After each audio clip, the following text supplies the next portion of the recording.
Good morning, good afternoon, good evening, guys, wherever you are in the world. This is REGANELITE here, and don't you worry, I'm going to edit that out of the live stream after the show. But I wanted to share that awesome, funny video from Politics Joe, guys. Hello, everyone. I hope you're all doing well today. Wow, what a night it has been, guys. So we've only got an hour to go because I want to go straight into the agenda. After. Oh God, I've got one thing. To put the mic closer to me so you guys can actually hear me. So we're going to go straight into, let me make sure I've got all the settings up. We're going to go straight into the first article there. Genie Bottle, good to see you. I hope you're doing well. Colin from New York, greetings. Hope you're doing well, guys. Hope you guys are doing well. Let's go straight into it, guys, because we've only got an hour to go. So, yep. So Keir Starmer renewed by, am I on the right one? Yeah, so Keir Starmer renewed by the double by-election win, but mounting decline before the national poll. The Labour leader says he can see the summit after overturning two huge Conservative majorities, but it will still be a big task for the party to win at the general election. This is one of the moments where it all happened, guys. I therefore duly declare Alistair Luke Stratton elected as Member of Parliament for the Mid Bedfordshire Parliamentary Constituency.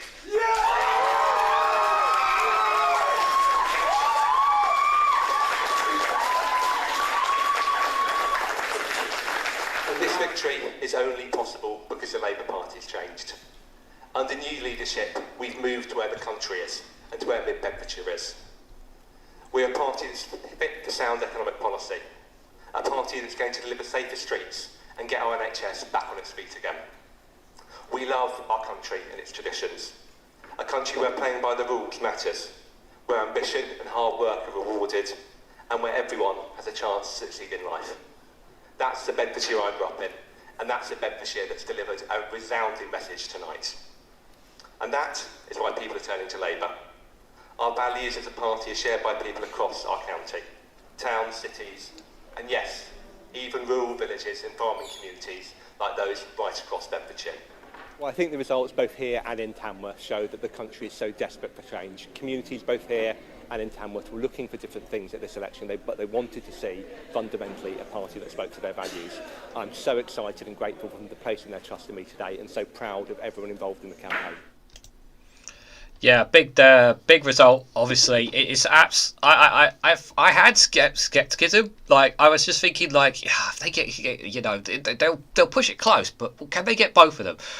My God, did they get both of them, guys? So Keir Starmer said he has a renewed spring in his step after Labour's victories in Tamworth and Mid Bedfordshire, but warns there is still a mountain to climb if his party is to take power at the next general election. Labour overturning two huge Conservative majorities in last night's by-elections, dealing a double blow to Rishi Sunak's in results viewed as significant markers ahead of the national poll next year. Speaking to Sky News political expert Beth Reefy, the Labour leader said he accepted victories like this humbling and there was still work to do to earn the trust and confidence of voters across the country. I know how a big task it is to get the Labour Party from where we landed in the last general election to a Labour majority at the next election, said Sir Keir. Now, there is a mountain to climb, but we are climbing that mountain. We can see the summit with these victories, but we've still got to get there. So what gives me the renewed spring in my step is to take the team up a level again and show that we can now win anywhere and that the former Tory voters are now voting Labour. The two contests were triggered by high-profile departments of the area's previous MPs. Former Cabinet Minister Nadine Dorries, we know about her, long drawn-out resignation, dragging her feet in that one, and Chris Pincher, we don't know about his groping two men. Mid Bedfordshire saw the largest and numeric Tory majority ever overturned by Labour at a by-election since 1945, as Alistair Stratton took the seat with a majority of 1,192 over his Tory rival Festus. This was despite the Conservatives having held the rural seat since 1931. 1931, guys. Wow. Hi Roseanne, good to see you. I hope you're doing well there. I did see you in the chat there, sorry. And winning with a 24,664 majority in 2019. In Tamworth, the party was defending a 19,600 majority, but a 23.9% point swing to Labour saw that eradicated as Sarah Edwards defeated Tory Andy Cooper at a majority of 1,316. The historic result declared shortly before 3 a.m. was the second highest ever by-election swing to Labour. So this is the Tamworth by-election result there. You can see Labour majority 1,316. This is courtesy of Sky News.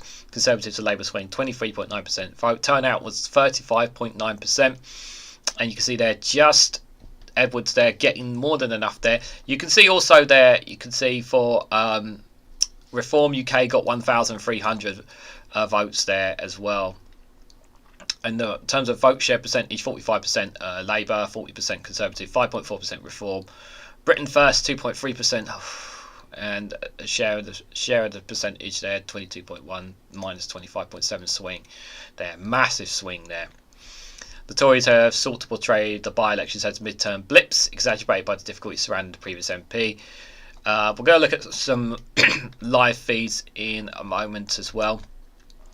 Some live topics as well. Party chair Greg Hang also claims to Sky News that the big problem was the Conservative voters staying at home rather than switching allegiances. So they're blaming it on voters not turning up to the polls, which I do think is probably what the majority did. They just didn't bother turning up. But the question is, are they going to turn up at the general election? That's going to be a good question. I campaigned more than 10 times in Mid Bedfordshire, 5 times in Tamworth, and I don't have a single person that come to the doorstep saying that the solution to the problems was Sir Keir Starmer and the Labour Party. You said, you say that, but they still voted. They still voted for Labour. They didn't have to vote for Labour. They chose to. We need to make sure, think about and reflect on particularly the large number of Conservative voters who need to stay at home. We need to think about how to energise them. Well, why don't you fix the country? Oh, wait, you can't do that. You're the guys who destroyed the country. They realised that this was a by-election that would not be demanding who is government. Rishi Sunak will carry on being Prime Minister. I think it says a lot about the Prime Minister, if I'm honest. Things could be very different at a general election going forward. Governments traditionally don't do well at by-elections, and nor by by-elections are necessarily a good prediction of how future general elections will pan out. Voters are saying a lot of things here, but Sir Keir said the excuse really doesn't hold water, telling Beth Reapy Tory voters did turn out, and some of them turned out to vote Labour. That's the real significance of these victories. Elections experts, Professor John Curtis, said the two results were extremely bad news for the Conservatives and suggested Mr Sunak was on course for a general election defeat. This isn't destiny, but it's a pointer, and that pointer is that unless the Conservatives can fairly dramatically and fairly radically turn things around, then they're in a truth-staring defeat in the face of 12 months' time. He warned the Tories risk seeing the votes drift to Labour and the left, and Reform on the left and Reform on the right. The Conservative candidate Andrew Cooper did turn up at the very last minute, heard the result, and then scarpered pretty much immediately. We're going to see a clip of him scarpering off. But also delighted. It's that. Hold on, let me just want to get a little bit of thoughts from the winner. Did you think it was possible? Goodness. Well, we knew it was going to be very, very difficult, so I think we just didn't know. So I'm feeling slightly shocked, but also delighted. It's absolutely incredible. You know, we offered people a real fresh start, a positive vision and a plan. We stuck to that. We spoke to so many people, and people were feeling so frustrated. And I wouldn't so much say they offered a plan. I would just say that a lot of people are very angry with Conservatives.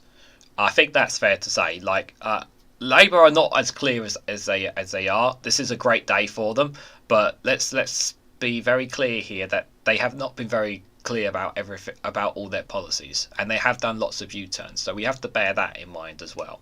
They wanted that vision, and they've clearly voted for it, and I think that it shows. When we were here a few weeks ago, I think the impression we got was that people had a lot of concerns about local and national issues. They did want change, but they weren't sure Labour were going to provide that change. How did you convince them? I think, you know, it was just getting out there and making sure that we were being clear about that message, being clear about the things that, you know, they had told us, and then what I was going to do to help.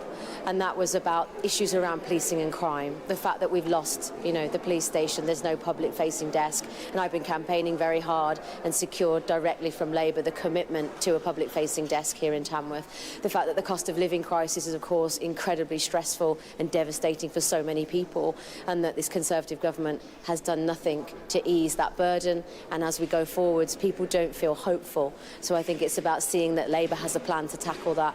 It was about the issues with the GPs GPs, you know, the NHS, the state of trying to get an appointment and their frustrations around that. And what they want is somebody that's going to speak up for them, be visible and be available. And I think we've demonstrated that by being out every day, talking to as many people as possible. I mean, it's a lot of rhetoric. I mean, but I honestly do think. Oh, that's all right, Rose. No worries. There is a lot of rhetoric, but I do want to again emphasise the point that, you know, it is more the good result is more of a case of people are angry with the Conservatives, are more angry with the Conservatives. There are grave concerns about the Labour Party still. However, people here are in Tamworth, in Mid Bedfordshire. They had very, very toxic MPs previously, and they feel betrayed by Chris Pincher and his allegations. Nadine Dorris, and obviously her was absolutely infuriating for the constituents there. So there was a great deal of anger here. I'm just going to scroll down a little bit here. So this is a great graph here from the House. This source is from the House of Commons here on Sky News. So Labour secures the two historic by-election swings in Tamworth and Mid Bedfordshire here. These are the biggest by-election swings from Conservative to Labour. It's the biggest by-election swings from Conservative to Labour since 1945. So this graph here shows the biggest swings basically in political history. So Dunley West in 1994 was the biggest swing in history at 29.1%. Tamworth 23.9%, guys. And then Salisbury and Anstey was earlier this year, 23.7%. That was another huge swing. And you can see even Mid Bedfordshire here also tonight was 20.5 swing. It really is, you know, there's three here that have swung from Conservative to Labour here. Last year, Wakefield there, you can see down at the bottom, 12.7%. So there is a lot of anger, and they should be scared. They really should be scared, the Conservatives, because they're not doing anything about it to tackle this, guys. To be fair, well done. I'm trying to lose my thoughts there, but yeah, I just wanted to bring up those little bits there, but interesting to say the least. That's for sure. I'm going to swing to a live feed from the BBC in just a moment, guys, because I wanted to show you guys some of these bits. We're going to look at some clips on Twitter later in a bit as well, because I thought which is really good as well. Who else we got here? Hi Petulous, hope you're doing well. Yeah, great results last night. Duke Vengeance here, blessed of the righteous vengeance. Everyone's saying hello to each other. Just so you guys know, we're gonna go as far as 1 o'clock, and we'll stop right there, and we'll go straight over to Labour Social with the agenda, because I'm curious to feel from a different bias's perspective on it. It'll be interesting to hear his thoughts on that, on the analysis of this, guys. So I'm going to check out the live. This was the. What are you doing? Here we go. This is the live feed from the BBC here. Not so much that. This one here. This is quite worrying. I haven't seen this one here. So the Reform UK squeezes Tory votes. Reform leader Richard Syce has pointed out, in fact, that in both Tamworth and Mid Bedfordshire, the number of votes that his party got exceeded in winning Labour candidate majorities over the Conservatives. Reform UK, the former Brexit party, won 1,373 votes. That's 5.4% in Tamworth, when the majority was 1,316 and 1,484 votes, 3.7% in Mid Bedfordshire, when the majority was 1,192. He wrote on Twitter that Reform had twice had one night ensured the Tories lost a seat, despite huge pressure from the Conservatives on people not to vote for Reform. Polling guru Professor John Cursor has pointed out that Tories risk seeing the votes drift to Labour on the left and Reform on the right. So Reform are taking advantage of the discontent here. So here's just a bit of a who are the two new Labour MPs. Alistair Stratton is the new MP for Mid Bedfordshire, grew up in Bedfordshire and lived there the whole life, attended Oxford University, where he co-chaired the student Labour group, worked as a maths teacher before joining the Bank of England, councillor and cabinet member for Walton Forest Council in East London. Grew up, lived there the whole life. could not ask for a stronger candidate. You know, if you got someone who pretty much knows the place inside and out, it pretty much speaks for itself there. So they really did pick a very good candidate there. Sarah Edwards, the MP for Tamworth, now born and grew up in Mossley, Birmingham. She said public service runs through my family. Her dad was an English teacher and mum and brother worked for the NHS. That's very cool.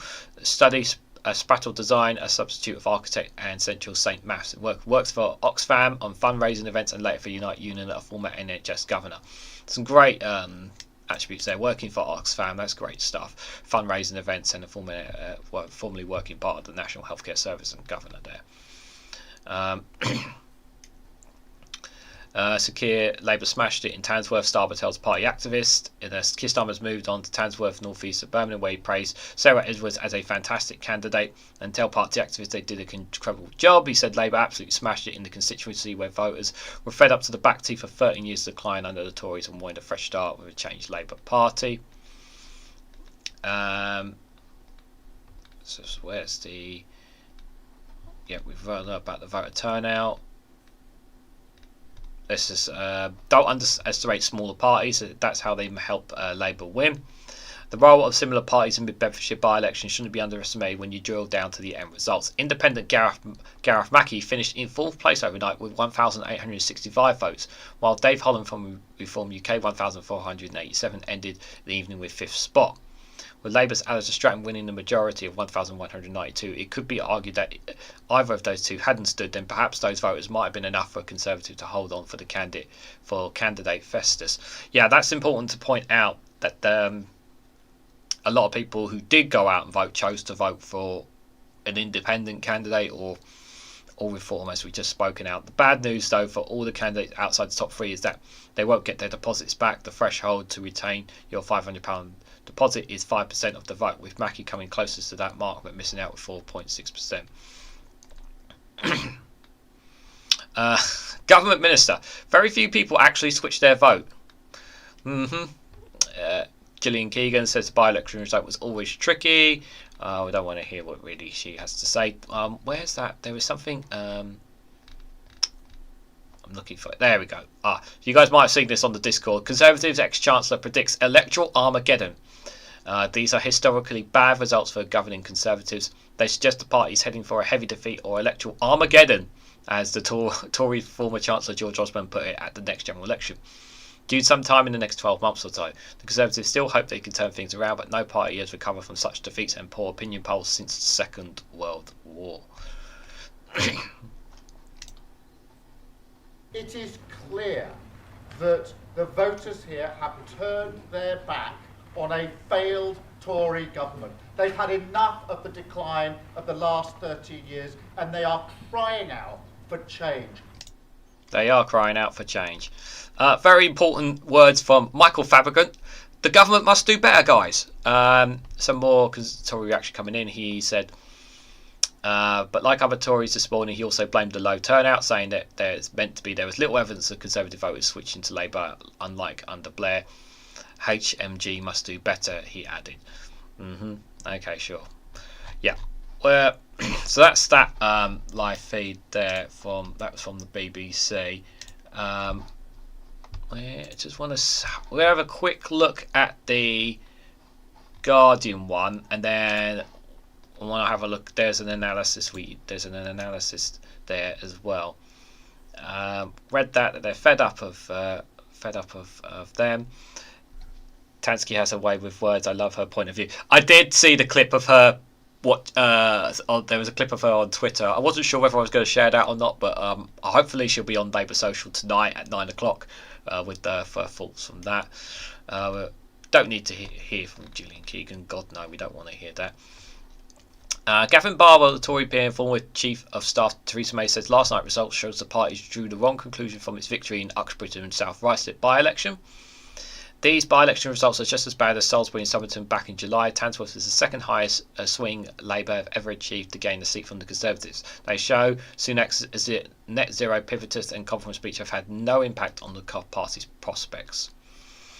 Back in July, everyone focused on Uxbridge. Conclusions were drawn even though it was clear at the time it was down to local issues and Salisbury and Somerton were more likely to represent the national mood.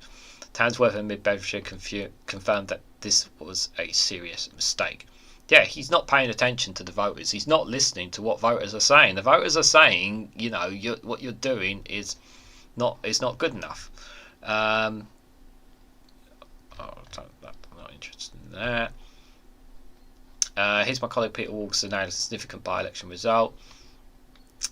Bad omen for Sunak and his party. The way the English voters are becoming increasingly good at deciding who they need to club together to tactically unseat the Conservatives.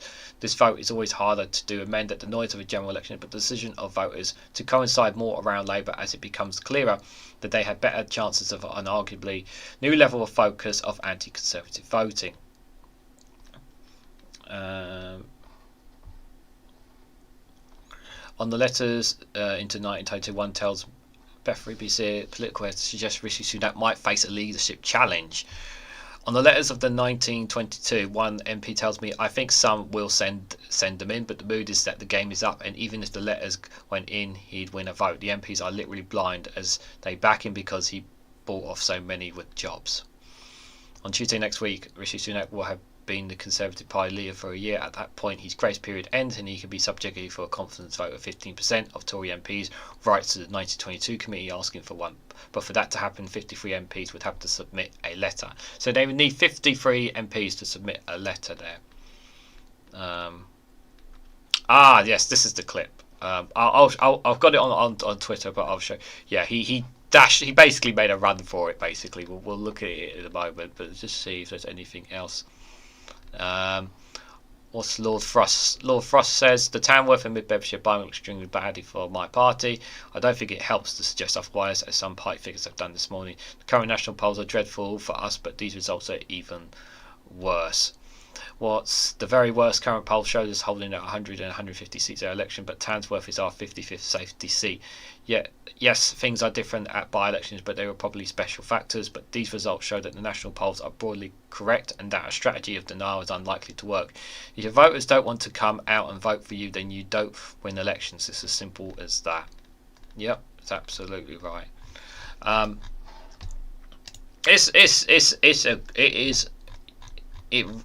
we looking at a red wave, guys? What do you guys think? Are we honestly going to be looking at a red wave? That's the thing we need to. I think we need to have a seriously consider here, because I think we are going to head down that.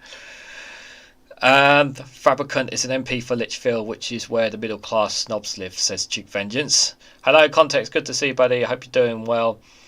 I want every part of the red ball back, says Duke. Pedulous says yes. Well, indeed put. Genie Bottle, as Tansky put yesterday, I want everyone who still votes Tory to explain why they do after all this mess we saw in the past years. Yep, right. So David Snowflake, says Duke. Yeah. So I want to read this bit of analysis here, and then we're going to go to all the clips, guys. I don't know if it'll take us up to 1 o'clock, but I'm just skeptical of time, obviously, because I do want us to go into the agenda. That's for sure. And I'm going to play that funny video we had at the start of the show, because some of you guys missed out on that. So this is analysis from Sky News. After this surprise by-election defeat, it's hard to predict what will happen next for Sunak. If the 20% point swing to Labour is seen in 4 recent by-elections were repeated in the national poll next year, that would mean a comfortable Labour majority for Sir Keir Starmer. The surprise double by-election win for Labour that overturns records sees 2 of the safest Tory seats in the country turn red, and the Tory vote cut in half, whether Conservative minister says this matters. The Tamworth by-election defeat is the second biggest Tory to Labour swing since 1945, and the setting a record of overturning the 66% Tory majority at the last election. And to put it another way, no governing party has lost a seat as safe as Tamworth. So that means, just to emphasise the point, guys, it's a reminder that no Conservative seat is safe at the moment. That's all right, Context. No problem, buddy. Thanks for dropping in. Much appreciate it. It really is the one seat of all the MPs that I want to see lose their seats, guys, and of all of them, it's Jacob Rees-Mogg. He's the one I want kicked more than anyone. That's the one for me out of all the Conservative MPs. He's the one I want to see given the boot. by the voters more than anyone. He's the one who's going to be. He's the one who's caused a lot of harm as well. Mid Bedfordshire, with some Tories' hopes would remain in their hands at the start of the evening, went red because of rather than in spite of the Liberal Democrats. Yeah, what happened to the Lib Dem votes? They didn't turn up there. I guess they just dropped out. They must have done. What could have been a low point for tactical voting ended with Lib Dems claiming partial credit for Labour taking control of Nadine Sory's seat with the gnashing of Labour's teeth. While it's true that by-elections have no automatic proxy for general elections, hearing a parade of Tory front benches hiding behind this epiheme doesn't hide the fact that these results point to a comprehensive defeat for the Labour Party. Yeah, I think there's Sam Coates here will probably explain it better here. These are the by-election swings since the Second World War. And you can see in the slightly lighter colours the two by-elections that we had the results for overnight. And here we have Tamworth. That is the second biggest swing to the Labour Party from the Conservatives since the Second World War. Dudley West was in the just before Tony Blair became Prime Minister. Fraser Kemp won that, but Tamworth overnight is the second, and Mid Bedfordshire is the sixth. So we really are looking at exceptional swings. They're absolutely, as we talked earlier, as I said earlier, guys. There's one last year was up there. And then I think there was three. So that's quite. Was it 1, important. 2? If you look at the results, there was 3 there as well. It's absolutely crazy. The Tamworth by-election was basically a straight fight between the Conservative Party and the Labour Party. Labour, yes, pipping the post, but the Tory vote was about a quarter to a fifth of what it was in 2019. Still, 10,000 people voted Conservatives. Now, why did they vote Conservatives? How many of them do we think that were? What was the age gap? Really like to know the detailed numbers. Like, what are we looking at? Why did those 10,000 people still vote Conservative? What was their reasons behind it? I think it's a question that needs to be asked there, because that's still quite a chunk of people still supporting the Conservatives despite everything that's gone on for the last 13 years. Now, if you look, this is the Conservative Party. This is the right-wing party Reform. If you just add that on top of the Conservative vote, then that alone would have meant that the right-wing faction would have beaten the Labour Party. But that didn't happen. I suspect there'll be some gnashing of teeth on the right, as it's quite clear. Yeah, without a doubt, Reform basically cost them. It cost them the seat, basically. There's no question about it. Reform played a hand in this. So, yeah, couldn't really. Yeah, it's actually quite a shame, really, that I just think there's still there's still so many more voters to convince, and there's a lot more work still to do. That is for sure. That Reform could have cost the Conservatives victory in that seat. And you can see, look, all of the Conservative vote basically almost entirely going straight across to the Labour Party. Now let's look at 25.7% there. 25.7. That's insane. Mid Bedfordshire, that's the Nadine Dorries seat. That was a three-way contest. And you can see, actually, there wasn't a great deal in it between the Labour Party, the Tory Party and the Liberal Democrat Party. Of course, in 2019, this figure was much, much higher. It's a quarter to a fifth of what it was back then. Their vote, all percentage-wise, actually. So, obviously, from that graph there, you can see that although Labour still won, the Conservatives still came second. They still had a huge chunk of voters. Quite a decent chunk did come out to go vote for the Lib Dems there, but nowhere near enough there. I was expecting. I actually expected. This was the one I was expecting the Conservatives to still pip, and I thought that the votes would be tied between Labour and the Lib Dems on this one. But that's obviously not what's happened here. And what's happened is that the vast majority have really put their vote behind Labour on this one. But still, they still got a decent chunk of Lib Dems here. Cut in half. What's quite 9,400 votes there went to the Lib Dems. If you look at the graph, guys. interesting, though, is look at this. Clearly, a big drop in the Conservative vote. You can 28.6% there, huge chunk. But it literally was almost split, quite well divided there as a percentage in between Labour and the Lib Dems. See that very clearly there.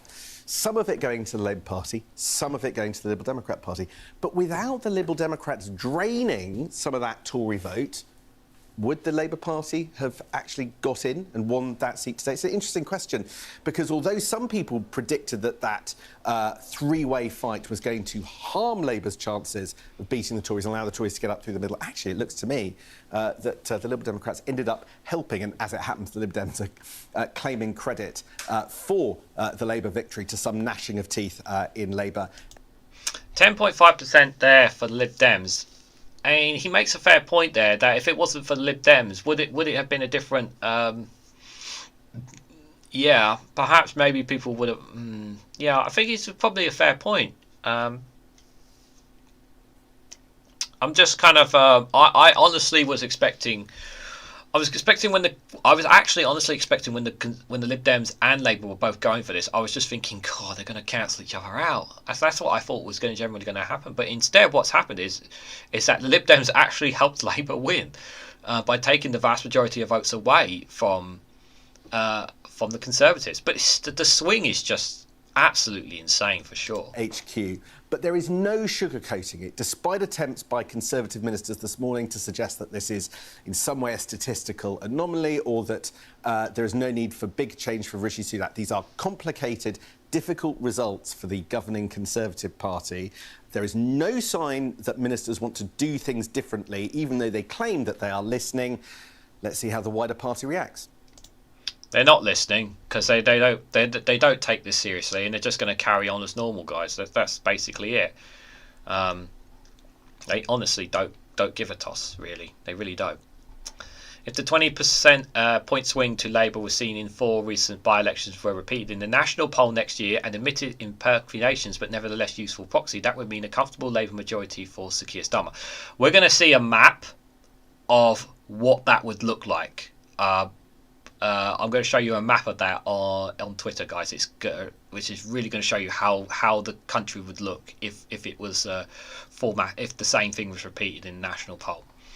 Tory MPs with 10,000 and 50,000 majorities would usually be considered safe, but now would be worrying whether they have a sufficient buffer to withstand any Labour tidal wave. Jitters divide parties at a time when they need to be united. Yet the message from the government is that the response to this by-election is to carry on with its existing plan. Yeah, why? Why are you not going to pay attention to what people are saying? Maria Caulfield, a Tory frontbencher, suggests that Rishi Sunak should be credited for having previously already shown an appetite for change. Well, Abbott was revealed at the chaotic Tory conference that appears to have failed to move the dial with voters in this by-election. She also played down the big Tory to Labour swing as statistical, so that the numbers of Labour voters received in Mid Bedford were down to a fraction of the 2019 general election. But a point clung on to by a succession of Conservative MPs, but this argument ignores the Conservative votes was a core of what this is. There is no easy way for the Tories to spin their way out of this beyond the opening bluster. Meanwhile, Andrew Bowen, a Scottish minister, said that while it's important to listen to what is they do agree on our priorities and support what they're doing, but they are not prepared to vote for us at this moment. When asked if he thought the Tories were doing everything right, he replied, obviously there's room for improvement. Room for improvement, guys. I think there is. But we are absolutely determined that we're on the right course. It's just absolute deniability. This suggests a government that speaks for a language of listening without any intention of action. Perhaps it is too difficult for the Tories to upend his plan at the point. Mr Sunak has already done one reset this autumn, changing policy, cabinet members and the team in number 10 so far, and there's little sign of it paying off. We're going to read that clip on Twitter in a moment. There are already enough things on the agenda having to cope with the plans coming together for next month's King's Speech, with legislation which has little parliamentary time to pass, followed by an autumn statement which may unveil a mega physical black hole. Oh God, not looking forward to that as well. Final roll of the dice is a possible reshuffle later in the year if Mr Sunak thinks he is stronger than he was at the start of September. This is enough change on the card inside number 10. They are likely to not think there is much need for further action. The question is of how wide a Conservative movement now responds to the dreadful response. The party conference in September suggested the membership is already looking around for alternatives, and some MPs wanted to show that they are listening. Will this mean the restless Tory MPs pushing for yet more bolder, more distinctive policies, often ideas that appease the factions on the right of the party? Or will this mean a rush for the exit in the new year? More Tory MPs sniffing the wind and deciding not to stand up again. Mr Sunak will try and shrug off wider discontent, but the question is whether he is strong enough to do this successfully. The unwelcome message this result sends will be heard far and wide across the Conservative movement, meaning that it's hard to predict what will happen next. It is... for me, what it is, it just feels like to me they're just absolute in denial and not really taking this whole thing seriously. I just don't think they are. Just see what you guys are saying in the chat. Back later. That's all right, Colin. No worries, buddy. I'll see you on Labour Social.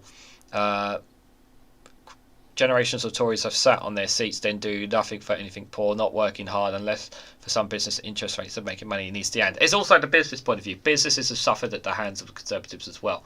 There have been lots of people have suffered at the hands of the Conservatives, and they've not listened to people.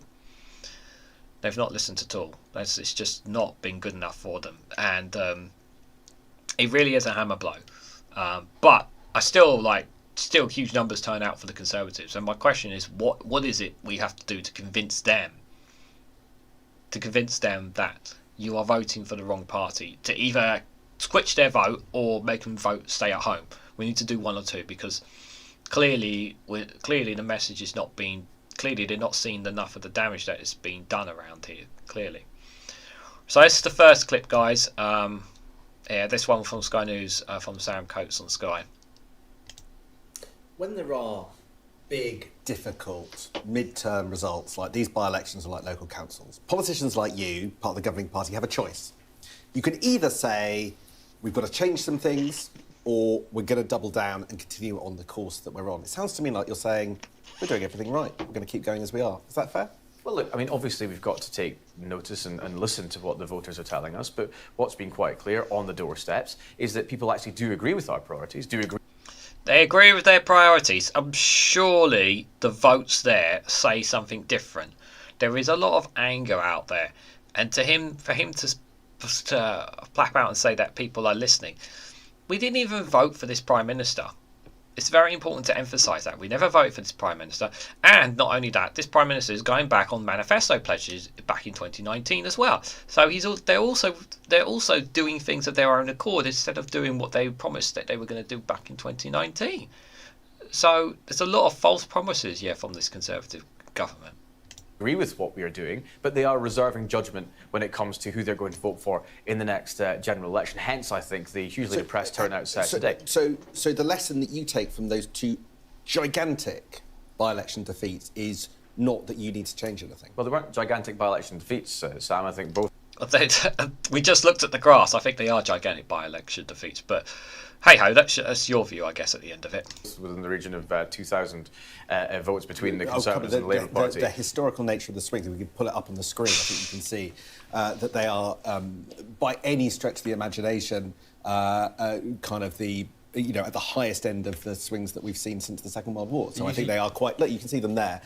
Tamworth, the second biggest swing since the Second World War.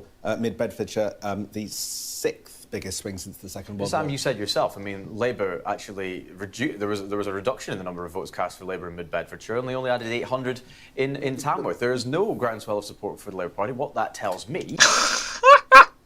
What? Have you not... This man is in complete denial of what happened. He's in complete denial of what's happened. He's in complete denial, guys. It's insane. Is that people are supportive of what we're doing, but they just were not prepared to come out and vote for us. We know throughout history, by-elections have been an opportunity for people to cast a protest vote or to stay at home and not engage in the process. I'm quite sure that's what happened today. We are determined to keep our focus, to deliver for the British people and deliver on the Prime Minister's 5 priorities. So you think you're doing everything right? Look, obviously, there's always room for improvement, but we are absolutely determined we're on the right course, we're delivering for the British people, and people are going to start feeling that very soon. I don't think they're feeling that anytime soon, mate. I'm just going to put it out there. I'm just going to put it out there, mate.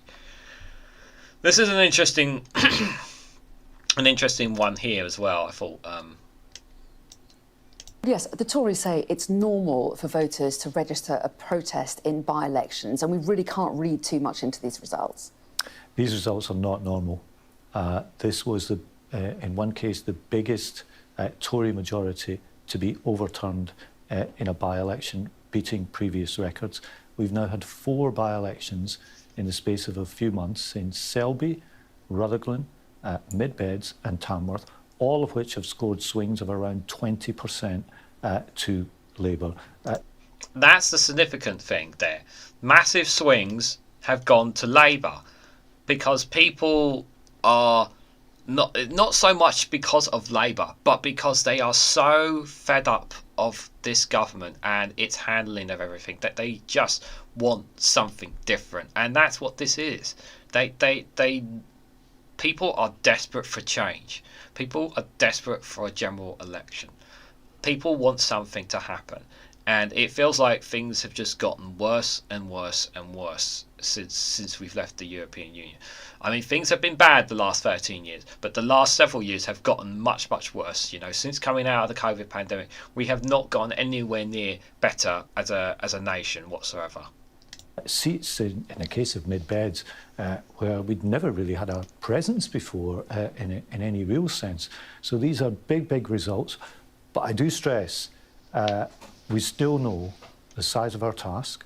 We're conscious of the size of our task, and that the trust of the public is a fragile and precious thing. And as people turn away from the Conservatives, we want them to know this is a changed Labour Party, much changed under Keir Starmer's leadership, compared to the Labour Party that fought the general election in 2019. There is a significant difference between this party and the one in 2019. We had... Well, I did like Jeremy Corbyn's policies, but the problem for me was he sat on the fence on one of the biggest issues, and the whole anti-Semitism thing did not help, and his refusal to apologise, as I said at the time, and I still do at that time, did not help him. He really did shoot himself in the foot. And I know there was a massive media mongrel on him, and there obviously were discontent within the Labour Party. There were other factors, but he has to bear responsibility for his actions. And Labour were they were not an opposition. That was the problem. They weren't an actual opposition, and they weren't united in bringing down the Conservatives. And the Conservatives had a very clear slogan and a clear vision of what they wanted to do, and Labour were all over the place. To be from there to where they are now is it's taken a long time for Keir Starmer to get things the way he wants them. And I totally understand and I'm still very sceptical of the Labour Party, as I've said at the start of the live stream. But this is an unfortunate necessary. I mean, people call Keir Starmer a red Tory. I do think he is, to some extent, a bit of a red Tory. But I also do believe that he and this party will improve the country. Probably not to the level that the nation wants it to, but it will definitely make a difference for sure for people's lives. What about some of the idiosyncrasies of these particular seats? The Tories again say a big reason for the losses is frustration at the outgoing MPs, Chris Pincher and Nadine Dorries. I mean, what are the chances of holding on to these seats come a general election now that those MPs will be long gone? Well, I did hear the Conservative Party chairman dumping on the previous MPs and trying to absolve the Prime Minister from all blame for this. They were already, as you guys said, I think I had on the live stream on Wednesday they were already preparing to throw the blame on Nadine Dorries and Chris Pincher for these losses. They were already preparing to basically say, yeah, it's their faults, when it's not just them, it is the overall picture. They do bear responsibility, but the party as a whole is what the vast majority of people there's always those voters who vote for a party, and not so much the person. It's not so much about sometimes it's not always about the person, it's always about the party overall. That of course is up to them, but the Conservative Party has tried a big relaunch in recent weeks. We heard at their conference that they said to the public, it's time for change, and the answer is 5 more years of the Conservatives. Now, I'm not surprised that that message isn't working with the public, because it's only half true. It is time for change, but the change that the country needs is with Labour, and the Conservative Party, after 13 years in power now, are incapable of change. yeah, we're fed up of them. We are fed up of them. Hi, Alistair here. Good to see you, buddy. Just remind you guys, yeah, when we will be stopping at 1 o'clock. If we happen to go too far, because obviously we want to hear from Phil from A Different Bias and Graham Hughes from the Agenda on Labour Social. There'll be a link in the description for you guys if you want to go in there once we have ended here. Just going to switch to this one. So this was the clip I wanted to share you guys. This was the moment that Tamworth Conservative candidate Andrew Cooper made a swift exit as Sarah Edwards began her winning speech. He was in the building for less than 5 minutes. Sarah Edwards tells me, "We have seen his true colours. It is a shame."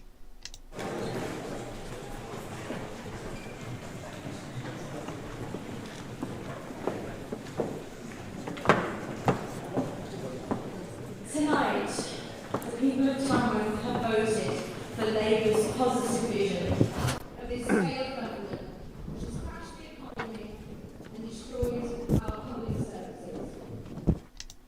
Making a mad dash for it. He made a mad dash for it, guys. I think he wasn't keen to hang around at all, was he? Clearly wasn't keen to hang around at all. This clip didn't go well either. We're here to vote today. It's the 19th of October, Mid Bedfordshire by-election. Get out and vote if you haven't done so already. Vote for me, Dave Holland. Reform UK. Let's change Britain. Look at that suit. Good God Almighty! Is that his? Look, it's like nobody cares. It just paints this picture of who are you? Why does anyone care? But my God, the suit. Oh my God, that suit is terrible, guys. It's absolutely terrible. Oh, this clip went around on social media as well, guys. It has since been deleted. I don't know if you're able to see from this. Let me see if I can. Don't know if this one will be. I could do it from this one actually. Yeah, give me 1 second, guys. Let me see if I can. If that would be better for you. So hopefully you guys can see this one. So this was deleted for obvious reasons. So here we are. It's the last chance to learn. Andy Cooper, the next MP for Tamworth. He laughs, but I'm serious. I only have a back winners. Wait, wasn't a winner, was he? Uh-oh. Anyway, now you see him as Andy Cooper. Next time as MP Andy, right? Yeah, if you say so, Thea, if you say so. I'll take that any day. And I always get what I want, because I'm that kind of a girl. Oh, she obviously did not get what she wanted, did she, guys? Oh, what a shame, what a shame. Yeah, be a shame if it got retweeted. It's only been viewed like 1 million times as well, guys. Oh, rubbing it in as well. So, let me switch. Would it be better if I switch to that one? So I'm just going to switch. Yeah. So I'm going to show you this fantastic guys. This is Election Maps UK Twitter. They do. This is an interesting one here to share with you guys. As we just come to the last 10 minutes. So he does some actually great stuff here if you're not following him. So he just did a map just for fun, basically, how Great Britain would vote if the Mid Bedfordshire by-election swing was repeated across the country. So you can see this is the numbers here. If it was repeated across the whole country, the numbers from last night's by-election. So Labour would 480 for a plus 284 seats. Lib Dems 104 plus 96 seats. Conservatives 20 minus 356 losses. SNP down to 23 minus 25. Plaid Cymru plus 1, and Greens would be same. Labour majority of 310. So this is what the map would look like, guys. So there's Scotland there. Obviously still widely controlled by well, I don't think Scotland you could take too seriously, but if you look at that map, this is what England and Wales would look. Not a lot of blue there, guys. A lot of Lib Dem there in the south. This is what it would look like if the same numbers were predicted for across the whole of the UK. Very, very few Conservative seats left there. A very dominant one, to say the least there. just going to go to their Twitter and just going to scroll down because he had some other ones here. Oh, what's this? 74 aggregate result of the 74 council by-election seats since 2023 there. Interesting there. Yeah, so quite a few by-election. There was a few by-election council seats he had as well there.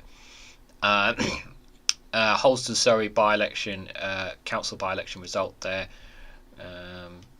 The Dems there.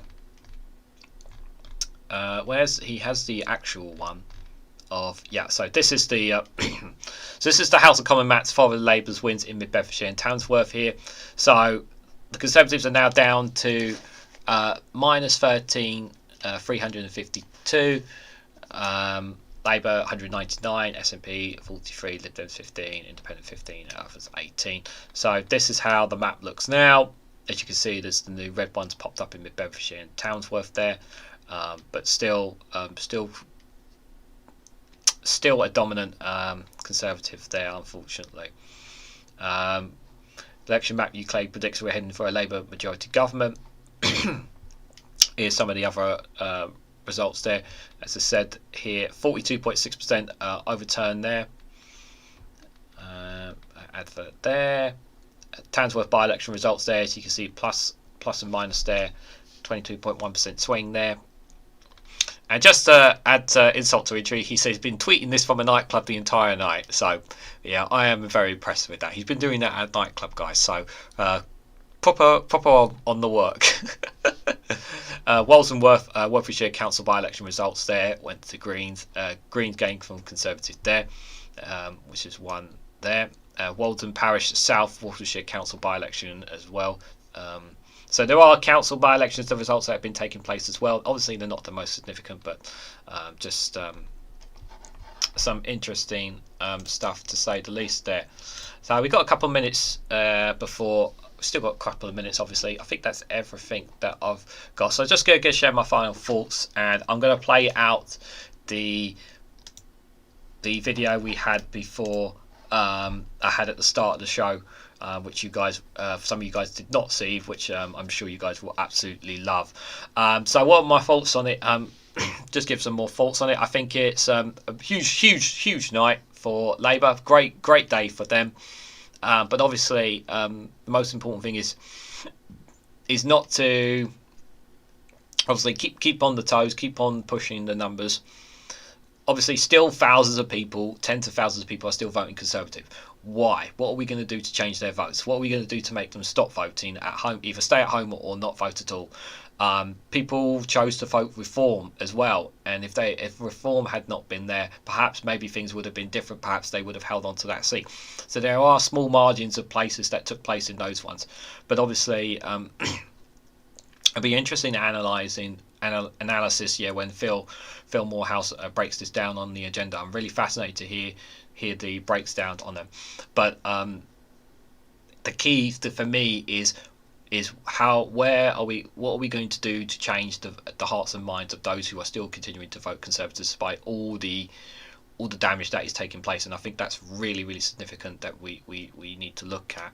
It is a great day, and we've had some Labour had some amazing results. Will there be a tidal wave of red waves? I'm still hesitant to say that it's going to be a massive ring, a massive majority, just because things can still change between now and the general election. We don't know when that's going to be. It's obviously likely it's going to be around August time next year, but obviously we don't know 100% for sure on that.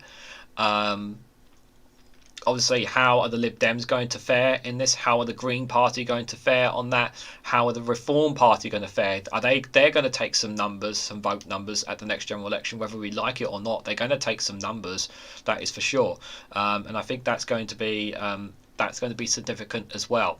So it is a good day for Labour. Let's and enjoy it, because we need some positivity. And just being there in the morning brew this morning with Labour Social, it's just nice to, with a smile, see a smile on Graham's face, and because we need some positivity, and this is a great day, a great day for Labour. So it's just about 5 minutes away from the agenda, guys. So just before we'll see you out. I just want to say, everybody who has popped along and come along, yeah, thank you guys so much for coming along. I really do appreciate it. I know it's a bit short notice, but I'm going to go, once I finish the live stream, I'm going to grab myself some lunch and kick back and hang out with you guys. I'm sure you guys are going to come and follow along with me over at the agenda on Labour Social there, and we'll obviously hang out with the rest of the people over there and have a night.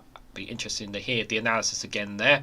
Obviously tonight, I'm sure Max will be covering this by-election tonight as well, so we're definitely worth checking him out as well tonight. Just a quick update as well, if you didn't see my community post on the channel as well.